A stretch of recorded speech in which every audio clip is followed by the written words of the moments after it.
नमस्कार दोस्तों। जैसा कि आपको पता है कि जेईटी का एडमिट कार्ड रिलीज़ हो गया है और आपने एडमिट कार्ड अपना निकाल भी लिया होगा और अपना सेंटर में मालूम कर लिया होगा। तो दोस्तों, कुछ जो इंस्ट्रक्शन इस एडमिट कार्ड में दी हुई है उनकी आपको पालना भी करनी है। तो इनको थोड़ा सा हम एक बार देख लेते हैं जिसके कि आपको कोई भी प्रॉब्लम नहीं आए सेंटर में। तो दोस्तों देख लीजिए, पहला पॉइंट इसमें लिख रखा है, वो आप देखिए। The candidate must bring his admit card to the respective examination centre, कि उम्मीदवार को अपना प्रवेश पत्र परीक्षा केंद्र पर लाना है। The candidate is also required to bring one of the photo identification card in original along with one passport size photo. वहाँ पर बिल्कुल आपको रिक्वायर्ड किया जा सकता है। तो आप वहाँ पर एक तो आपका जो भी आईडी कार्ड है और उसके साथ में एक पासपोर्ट साइज़ का फ़ोटो ज़रूर लेके जाए, which was uploaded on application form. और फ़ोटो आपको वही लेके जाना है जो आपने एप्लीकेशन फॉर्म में लगाया है। इस बात को विशेष ध्यान रखना। Photo ID preferable voter ID हो सकती है आपकी, ड्राइविंग लाइसेंस आप ले सकते हो, पैन कार्ड है तो वो आप ले सकते हो, पासपोर्ट जो भी आपका अदर कंट्री में जाने के लिए होता है वो आप ले जा सकते हो, आधार कार्ड भी आप ले जा सकते हो। बेस्ट आधार कार्ड है, आपके सबके पास आधार कार्ड होता ही तो वो आप ले जाएँ। Photo ID card of any coaching institute will not be considered. मतलब कोई भी ये नहीं कि आप कोचिंग संस्थान में पढ़ रहे हो और आप उसका आईडी कार्ड ले जाए, वो वहाँ पर मान्य नहीं होने वाला। Candidate shall not be permitted in the examination centre without admit card, one passport size photo and original ID proof. बिना आईडी प्रूफ के या फिर आप अगर फ़ोटो नहीं ले जाते हो तो आपको बिल्कुल भी परमिटेड नहीं किया जाएगा, आपको एग्ज़ाम में शामिल नहीं होने देंगे। अगले पॉइंट पे आइए।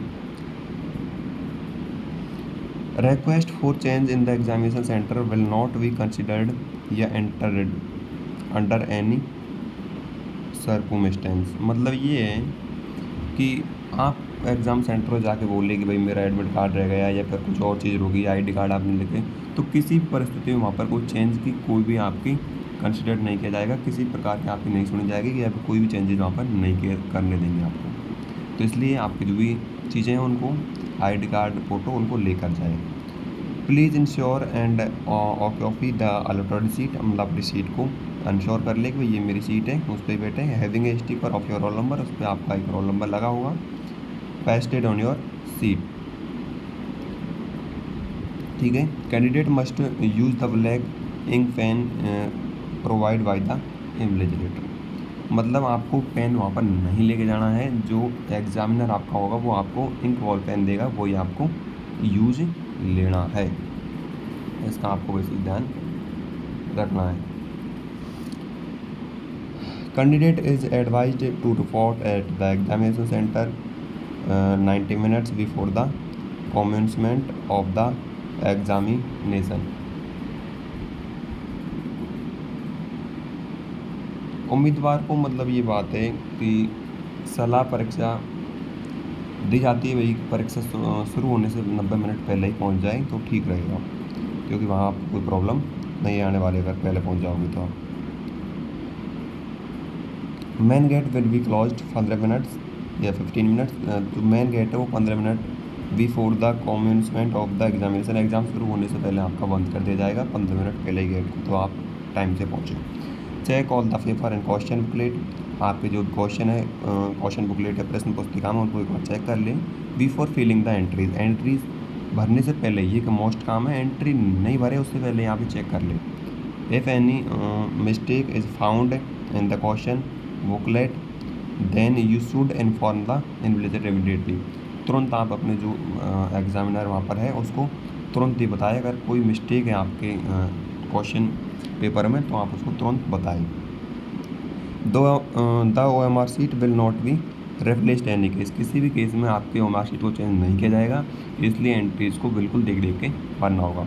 Do not use an eraser correcting fluid, whitener और blade to make any correction in OMR। आपको किसी प्रकार का करेक्शन आप OMR में नहीं करने देंगे वो। आप सोचेंगे रेजर काम ले ले वाइट जो भी अपना आता है वाइटनर या फिर कोई फ्लूइड वगैरह या फिर ब्लेड से, मतलब ये कोई भी चीज़ आपको यहाँ पर अलाउ नहीं है। Do not forget to mention the subject at last 3 subject, मतलब आपको कोई भी वहाँ पर सब्जेक्ट जो मेंशन करने हैं while darking the subject circles, subject circle देंगे आपको 5 सब्जेक्ट दिए होते हैं, उनमें से आपको 3 चॉइस कर लेने हैं। जैसे एग्रीकल्चर से हो आप तो एग्रीकल्चर और बायो और केमिस्ट्री आपको करनी है। Candidate is not allowed to bring any kind of electronic gadgets, जो भी तो हैं स्मार्ट वॉच, कैलकुलेटर विद बात, फिर घड़ी, मोबाइल फ़ोन्स और एनी अदर रिसोर्सेज, मतलब जो भी आपको ऐसी चीज़ है वो नहीं लेके जानी है। जो आपको नाम बताया है चीज़ बिल्कुल अलाउ नहीं होगी। और एनी अदर इंस्ट्रूमेंट और बुक्स है या फिर कोई नोट्स बुक है या फिर कोई अपने हाथ से लिखे हुए नोट्स है, रिटन नोट्स, तो आपको बिल्कुल नहीं जाना है। Any candidates who is found कॉपिंग, receiving, giving, मतलब कोई भी आप कुछ चीटिंग करते हो, कॉपी करते हो या फिर किसी से रिसीविंग, किसी से प्राप्त कर रहे हो, मतलब लिख रहे हो कुछ किसी से, तो गिविंग या फिर किसी की असिस्टेंस, तो आप किसी को मतलब बता रहे हो। और using and fair meaning during the exam will be disqualified, आपको डिस्क्वालीफाइड कह सकता है, एग्जाम से आपको फार कह सकता है। And he will be responsible for cancellation of candidate, तो ये आपकी जिम्मेदारी होगी। आप कुछ भी गलत करते हो तो आपको बिल्कुल उम्मीदवारी आपकी ख़त्म की जा सकती है। जो आप कैंडिडेट आपको कैंडिडेट की मान्यता है आप बिल्कुल ख़त्म कर देंगे तुरंत ही, और हो सकता है आपको एग्ज़ाम में शामिल नहीं होने दें। फॉलोइंग ड्रेस कोड, आपको थोड़ा ड्रेस कोड भी दिया गया है। As advise to candidate for appearing in the examination, तो आपको थोड़ा सा ड्रेस कोड का विशेष ध्यान रखना है, और ड्रेस कोड आपको बता रहे हैं। Candidate advise to wear half sleeve clothes, मतलब आपको जो आधे बाजू के कपड़े हैं उनकी सलाह दी जाती है भाई कि वो आप पहनिएगा तो वो सही है। They must ensure that the attire have chosen for the examination day does not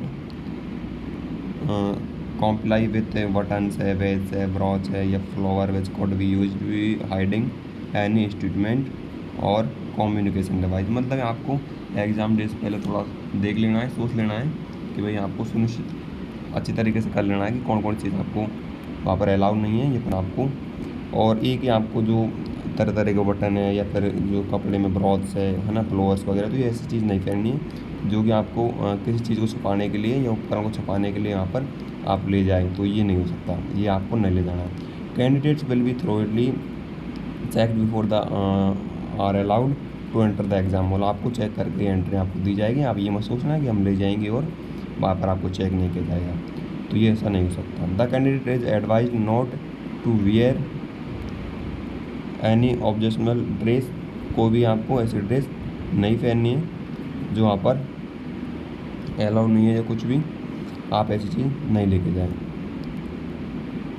cloth with metals, मतलब जिसके साथ कोई मेटल्स, कोई धातु की चीज़ हो, कोई क्लॉथ में आपके वो भी नहीं पहनना है आपको। Then can get them into trouble will they are being checked for any legal metallic items, तो आपको इसमें रोका जा सकता है बिल्कुल। तो आप कोई मेटल की जो चीज़ें हो अपने क्लॉथ्स में हो, चाहे आप वैसे तो लेके नहीं जाए, आपको वर्जित किया जा सकता है वो तो, ठीक है।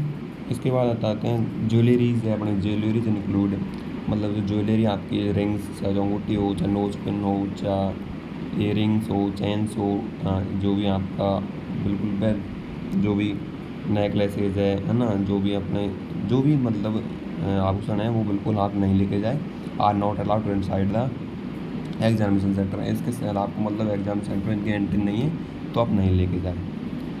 Candidate is advise to wear slipper without heels and sandals instead of shoes and socks, मतलब ये कह रहा है कि भाई आपको शूज एंड सॉक्स तो बिल्कुल भी नहीं पहन के जाना है, आपको चप्पल एक तो स्लीपर अपनी और विदाउट हील्स होनी चाहिए, वो भी मतलब वो नहीं कि ऊँची डिवाड़ी गर्ल्स पहन के जा रही है तो वो आपकी मान नहीं होगी, तो आप या तो सैंडल पहन जाए या फिर स्लीपर पहन जाए। Wearing of special dress uniform of any coaching institute tuition centre will not be allowed, ये नहीं कि आप किसी कोचिंग सेंटर की पैर के चले गए तो वो भी आपको मान्य नहीं किया जाएगा। Candidate should follow the guidelines of covid issued by central state government, क्योंकि जो कोविड-19 है उसकी गाइडलाइन का आपको थोड़ा सा पालना करना है, तथा स्टेट ये सेंटर के जो गाइडलाइन है उनका थोड़ा सा पालन करना है। Please return this admit card carefully for future records as the same will be required to be produced at the time of reporting admission and checking of documents. मतलब जो आपका ये एडमिट कार्ड है उसको केयरफुली आपको सुरक्षित रखना है, क्योंकि भविष्य में जब भी आपका एडमिशन होगा तो उस टाइम पे बिल्कुल आपको इसकी रिक्वायर की जाएगी कॉलेज के अंदर, तो वहाँ पर आपको इसको बिल्कुल चाहिएगा ये। तो इसको संभाल के रखें या फिर इसको डाउनलोड करके रखें, ताकि आप ज़रूरत पड़ने पर तुरंत प्रिंट निकलवा लें और ये फिर इसको ये अपने साथ रख सकते हैं। तो ये थी आपकी इंट्रैक्शन, इसका विशेष ध्यान रखना है, क्योंकि आपको ये इंट्रैक्शन एग्ज़ाम से वंचित कर सकती है। तो दोस्तों ये ज़रूरी है, बिल्कुल आपको ये चीज़ ध्यान रखनी है। और वीडियो ज़्यादा लंबा हो जाएगा, इसके लिए आज के लिए इतना ही। थैंक यू, और चैनल को लाइक एंड सब्सक्राइब कीजिए। तो थैंक यू दोस्तों, मिलते हैं अगली वीडियो में।